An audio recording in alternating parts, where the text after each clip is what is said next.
us deep in thoughts and realize that these are the many things that our youth are facing through.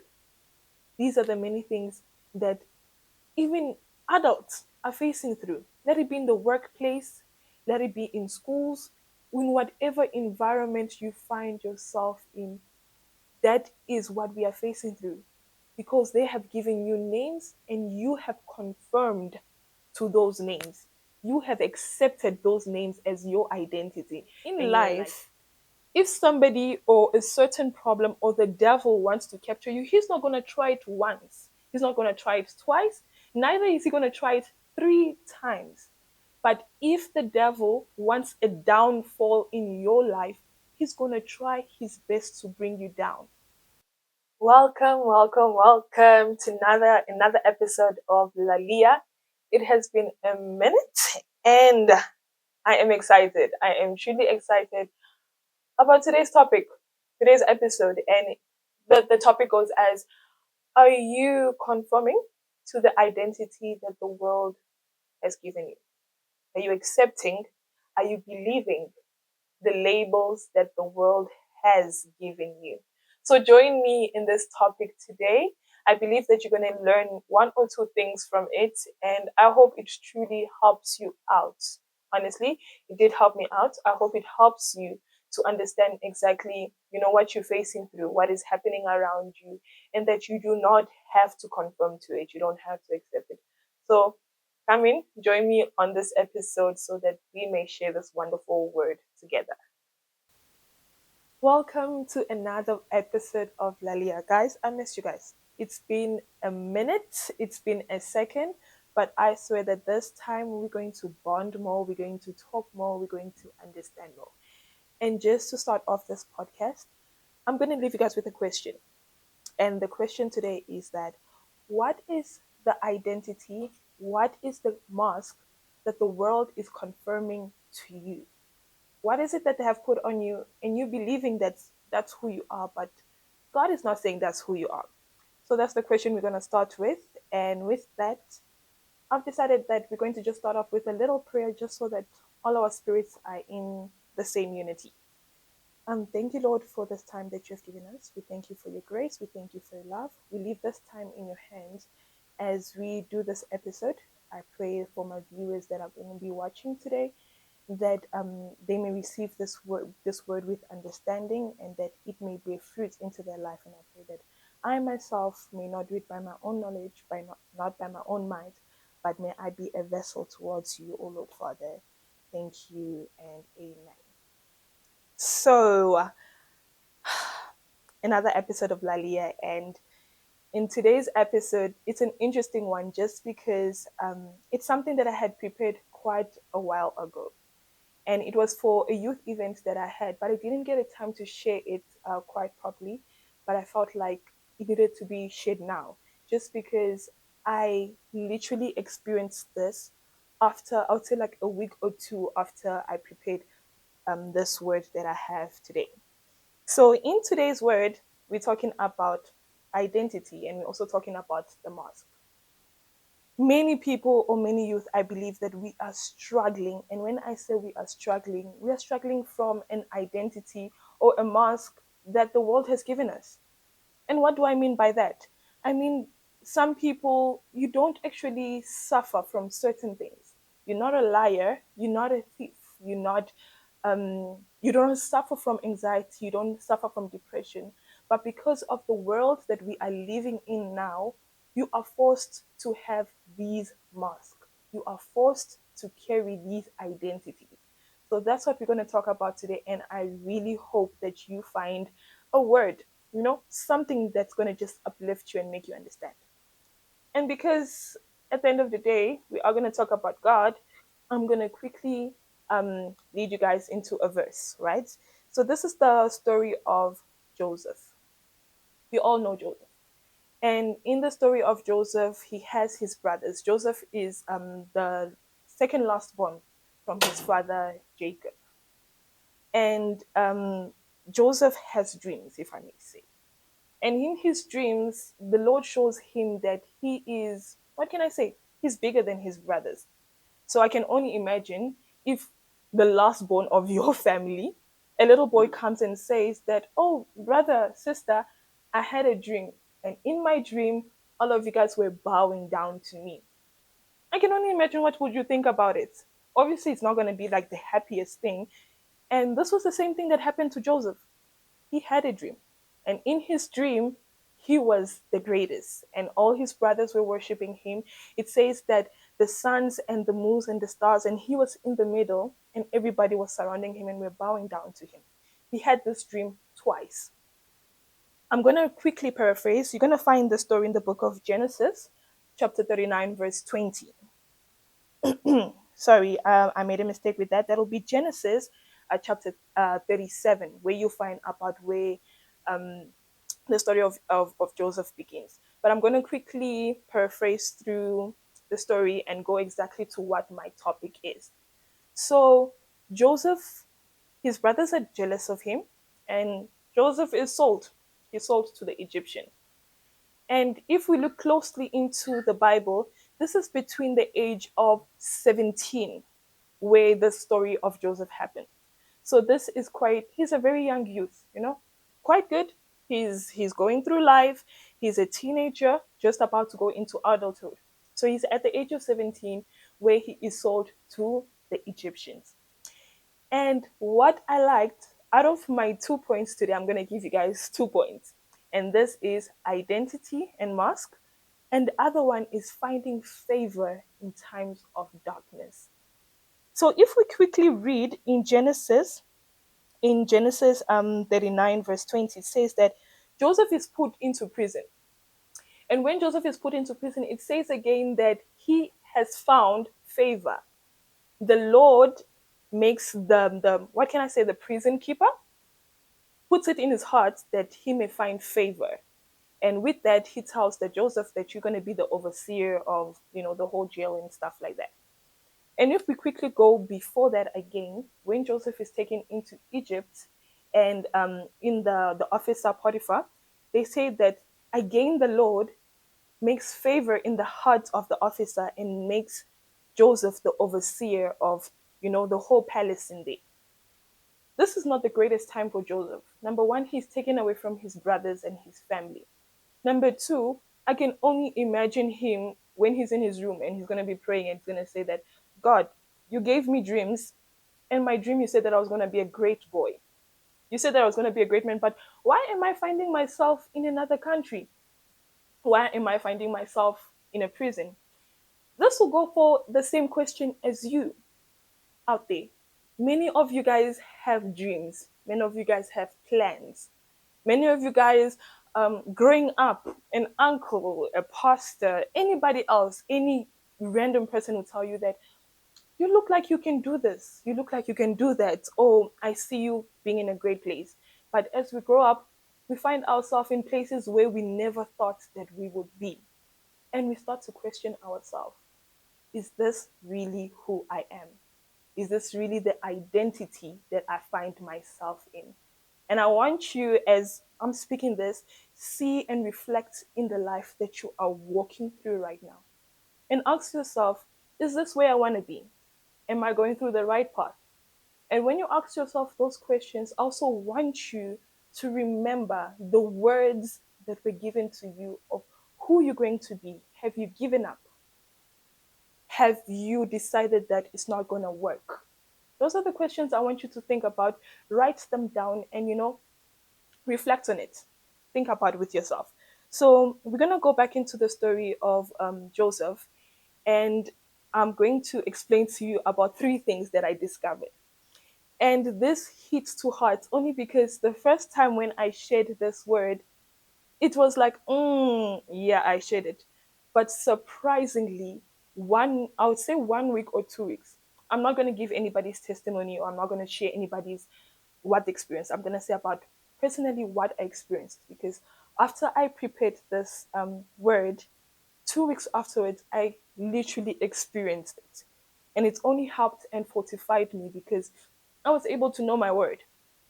So this goes as is Joseph is given a dream.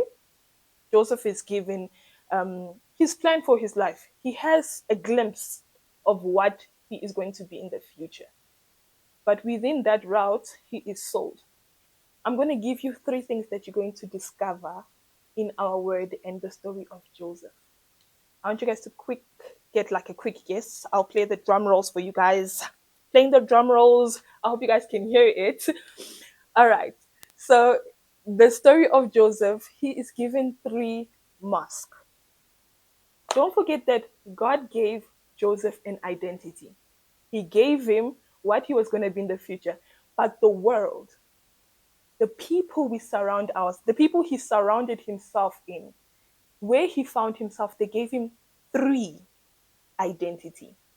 And I'm going to explain to you what those identities are. First of all, Joseph is sold.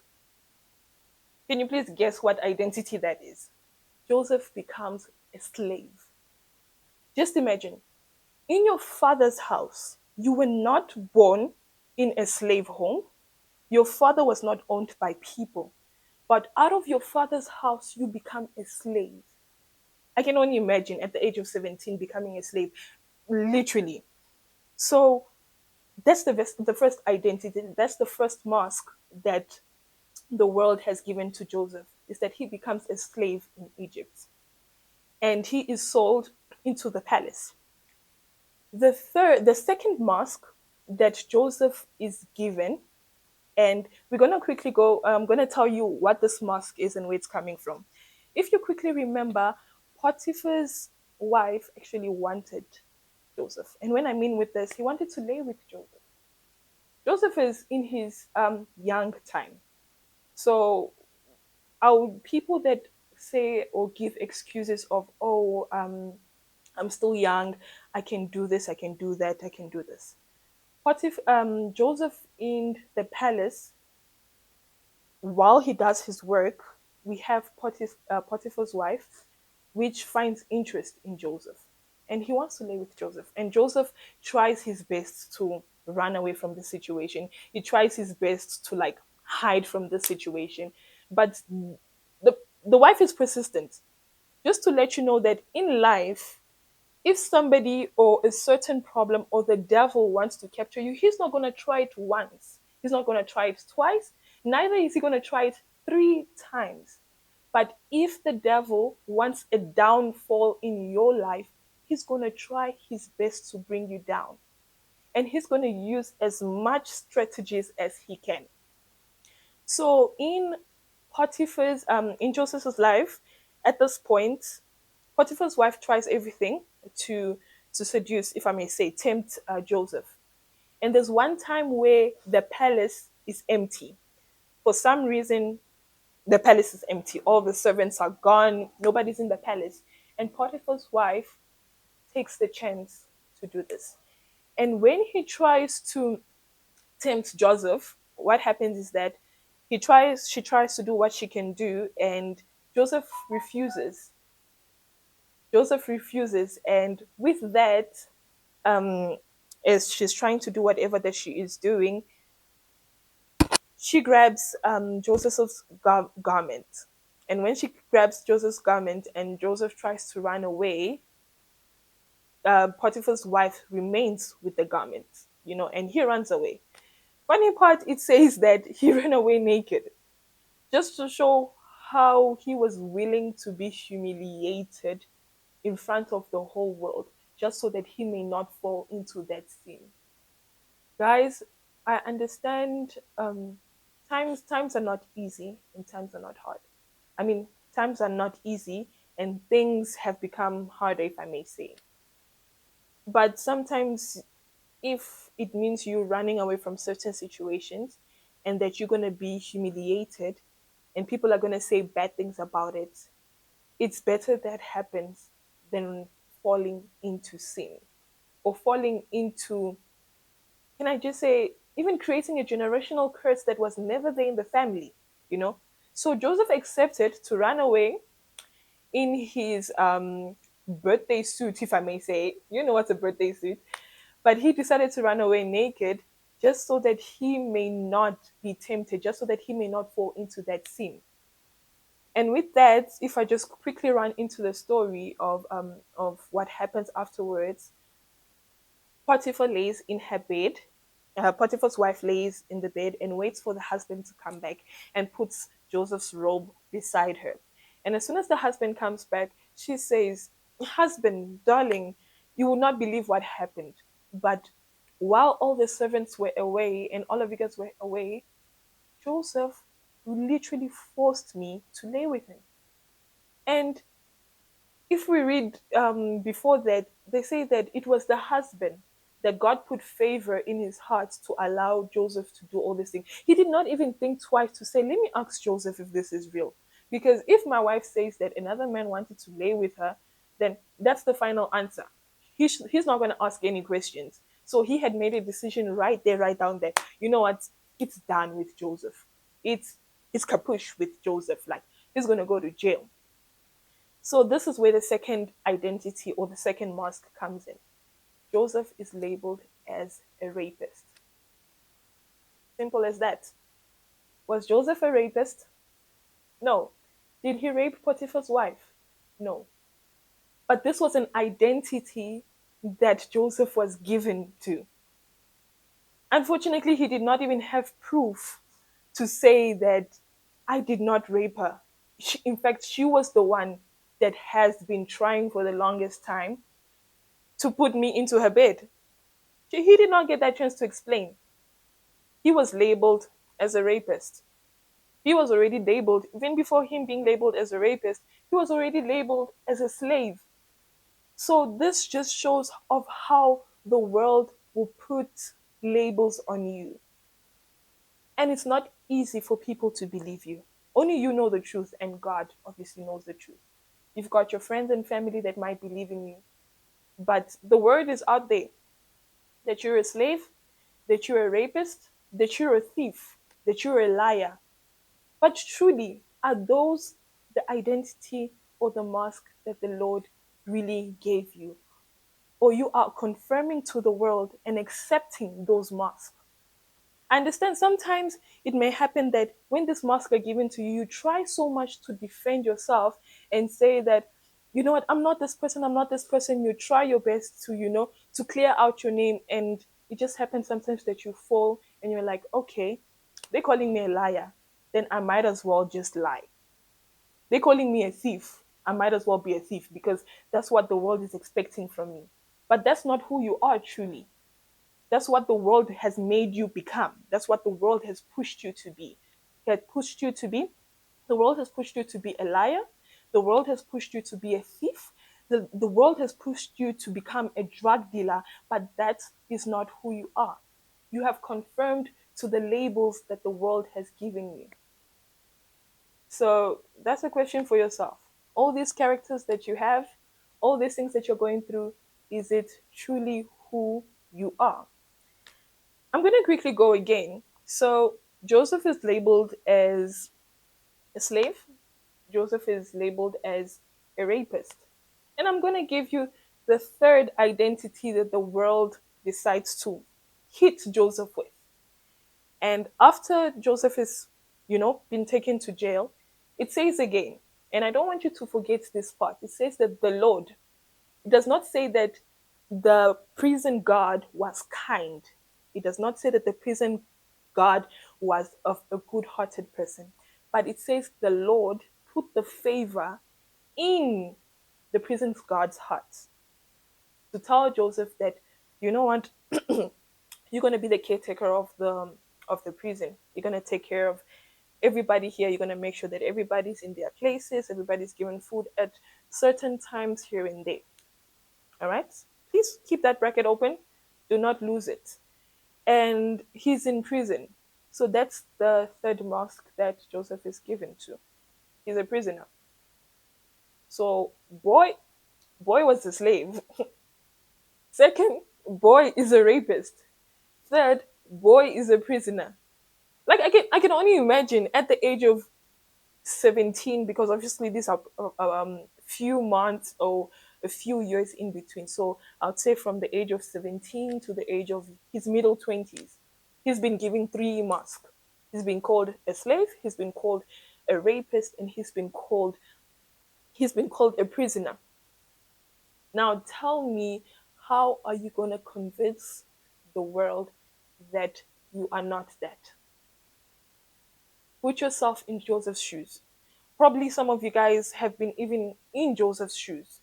And even right now, as I'm speaking to you, there's a label on your forehead saying that you're a thief. As I'm speaking right now, they're calling you a certain name. They're calling you that you're a backstabber. You understand? And why I said that I related this very much into it is that I found myself, I'm very talkative. I'm a very talkative person, but apart from that, I'm I'm the warmest of a person that you'll find. I'm kind, I smile, and I help where I can help. You know, if you're gonna ask for help and like, Mo, hit me up with this, I'm loyal to those that I love. And I found myself in a predicament whereby this certain person, I thought we were cool with them. You know, I helped where they needed help. I advised where they needed advice. I prayed with them where they needed prayer. And a little situation happened, and this person labeled me straight away and say that no, Mo is a backstabber. No, Monique is a liar. No, Monique is a manipulator. And even for myself, I was shocked. And the worst part is that just like the story of Joseph, these people that put label on him were superior than him. So I can only imagine if your uncle or your auntie says that you do a certain thing in the community, who's going to believe? You know, what's going to believe that story? They're going to definitely believe your uncle. Definitely going to believe your auntie. If your principal calls your mom and tells your mom that I found him doing one, two, and three, your mom may have her doubts, but she'll definitely listen to the principal. So in my case, it was the situation where the person was higher than me. So and apart from being higher than me, they did have, what can I say, more people to tell the story and say that Mo did this or I did that or did that, and people believed. If they believed, I do not know, because I didn't go around asking them or trying to convince them that that's not the story or that is not true. You understand? So with that, I was given labels and I was shocked. I was like, okay, this is a story of Monique that I do not know. Like I got my identity in Christ. You know, God has shown me my identity. God has shown me where I'm going or where I'm meant to be. But what is happening right now, these labels that are giving me, is going to put and destroy a reputation towards where God is leading me. Same goes for Joseph. The Lord showed him being in greater heights. The Lord showed him being a greater person. But how does a great person find themselves being called a slave? How does a great person find themselves being called a rapist? How does a great person find themselves being called a prisoner? You tell me, how is he going to convince the world that he is none of those things? And one day he can stand and tell everybody that, you know what, guys, I am your leader. I'm your leader and I'm going to lead you guys. Obviously, people are going to be behind their head like, why are you leading us? You're a foreigner. Why would you lead us? You can't hold yourself from a woman. Why would you lead us? You know, you've been in prison. We can't trust you. Why would you lead us? So these are the labels that were given to Joseph.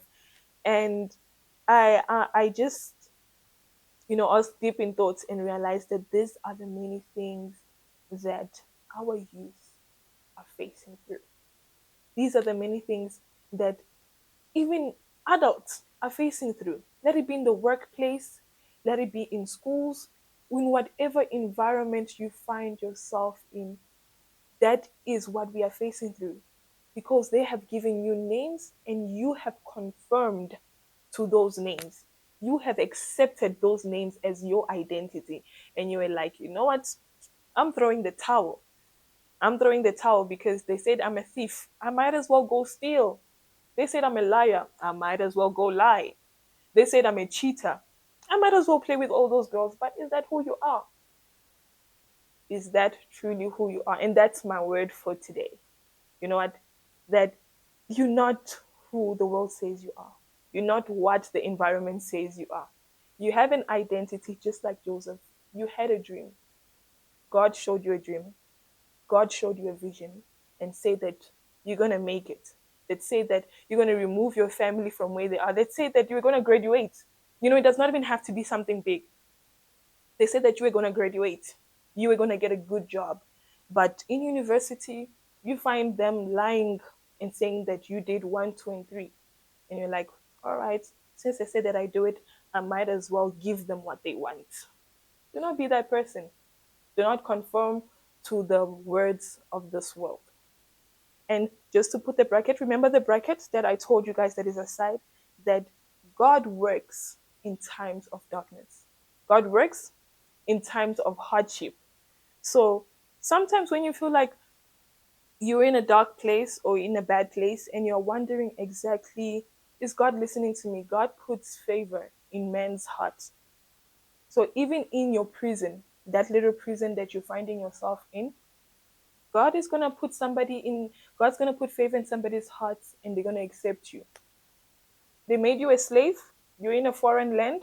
You do not know how you're going to make it. God is going to put favor in that person's heart. You're going to wonder, okay, how did I make it in a foreign land? How did I make it in a country that does not belong to my father? How did I make it? God is going to do it. Not every bad place means it's the end of the world. Nah, some places are just where God is going to build you. Some places it's just where God is actually going to reveal to you the talents and the dreams that you have. Because don't forget that in prison, that's where Joseph dreams and translates the dreams to the, if I'm not mistaken, it was the king's, the one that holds the king's cup for wine, and the other one I think was the king's baker or cook, something like that. And that is where he makes his translation. And when that baker, the one that holds the wine, goes out, Joseph tells him, he's like, when you get there, don't forget to mention my word to the king. Don't forget. Don't forget to mention that I gave you a translation to your dream. Because he told him that in 3 days, the king is going to call you and you're going to be put back into your post. And he told the other slave that in 3 days, your head is going to be cut. So, in your worst times, in times of your hardship, during that time, stay steadfast. Because in that time, that's where God works the most. In that time, that's where God shows you exactly who you are. So it was in prison that God revealed to Joseph who he actually is. It was in prison that God really showed Joseph his talent, showed Joseph exactly what is your purpose in this foreign country that I've given you. And as soon as Joseph came out of that prison, he didn't come out because he was kind hearted. He came out because of the gifts and the talents that God had given him. I said it, that's all you need to know. What God has given you is in your hands. Use it. Hardship, darkest time, you're crying, use what God has given you because that is the key that will take you out of slavery. That is the key that will wipe out that you're a rapist. That is the key that is going to say that you're not a prisoner anymore. Do not conform to the words of the world. Do not conform to what the world is labeling you as. You're not a thief. You're not a slave. You are not a prisoner. You're not a liar. You're not a drug dealer. You're not a rapist. Yes, things do happen. Yes, you do walk through hardship. Yes, maybe you did lie once. Yes, you did steal once, but that is not who you are. And that is not what God is calling you to be. God has got greater plans for you. So I'm going to say, go grab that graduation, go write that CV, even if you've got a criminal record in it and says that you did something in jail. God is going to be with you. Go write that CV, go submit it. You know what? Go to that hall, write that paper, and go graduate. Go find the love of your life, get married. The Lord did say you must multiply. Go multiply. Just do not give up. Whatever mask that the world has put onto you, remove that mask. Just like a veil, remove that veil, because that is not the mask God gave you. You have a dream, you have a vision, you've got goals, you've got plans. Go for it, and God will be with you all the way. Thank you so much, guys. And I hope you guys enjoyed this podcast because I'm truly blessed by it. I hope you guys were blessed by it. And if you guys have got any questions and you've got a story of your own, please, please, please do not forget to write it down on the comment section. Do not forget to subscribe. Do not forget to put on that notification bells to hear. I would like to hear your stories. I would like to hear what the world is saying about you guys, and I would also like to hear what God is saying about you guys. Oof, that was deep. Talking about Joseph and his story, the fact that he was a rapist, the fact that he was a slave, a prisoner, I can only imagine. Guys, I really hope you guys got something from today's podcast, today's episode.